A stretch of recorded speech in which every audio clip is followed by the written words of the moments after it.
आणि यानंतरची बातमी पुण्यातून आहे। बांगलादेशी तरुण रुग्णालयामध्ये शिरल्याचा पोलिसांना संशय आहे। कमला नेहरू हॉस्पिटलमध्ये पोलीस दाखल झालेत। खबरदारीचा उपाय म्हणून रुग्णांना बाहेर काढण्यात आलेला आहे। एक बांगलादेशी तरुण रुग्णालयात शिरल्याचा पोलीस संशय व्यक्त करतायत।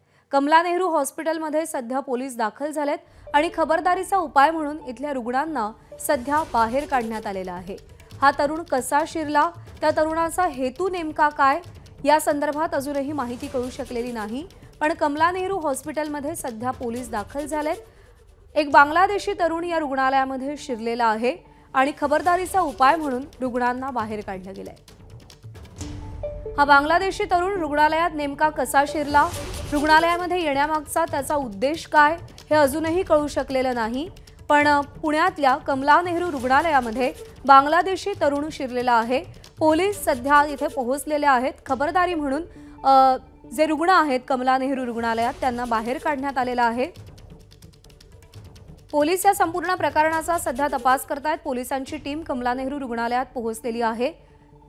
मिकी घई आपले प्रतिनिधी आपल्याला अधिक अपडेट देतील। मिकी, काय घडतंय कमला नेहरू रुग्णालयात आणि पोलीस सध्या काय करतायत? प्रज्ञा, जर आपण बघितलं तर पुणे महानगरपालिकेचं हे मोठं कमला नेहरू हॉस्पिटल आहे। तिथं मोठ्या संख्येने रुग्णांवर उपचार केले जातात आणि याच रुग्णालयामध्ये काही वेळापूर्वी एक 4 संशयित अर्थात ते बांगलादेशी आहेत अशी प्राथमिक माहिती मिळते।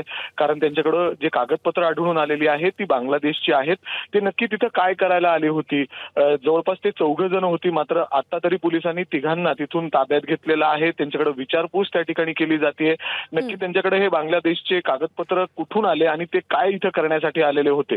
परंतु आता जर आपण बघितलं तर या कमला नेहरू हॉस्पिटलमध्ये काहीशी पॅनिक सिच्युएशन आपल्याला दिसते। बरेच जे रुग्ण आहेत त्यांना दुसऱ्या बाजूला शिफ्ट केलं जात आहे। कारण जिथं हे बांगलादेशी असतील किंवा हे मुस्लिम समाजाचे जे तरुण दिसत आहेत त्यांच्याकडे विचारपूस केली जाते पोलिसांकडून आणि त्यांना जे रुग्ण होते तिथं त्यांना दुसऱ्या बाजूला शिफ्ट केलेलं आहे। कारण काही त्यांनी तिथं केलं आहे का याचा देखील संशय तिथं व्यक्त केला जातोय आणि त्या बरोबर आहे। पोलीस सध्या या संपूर्ण प्रकरणाचा तपास घेत आहेत आणि जे रुग्ण आहेत त्यांना इतर ठिकाणी हलवण्यात आलेलं आहे।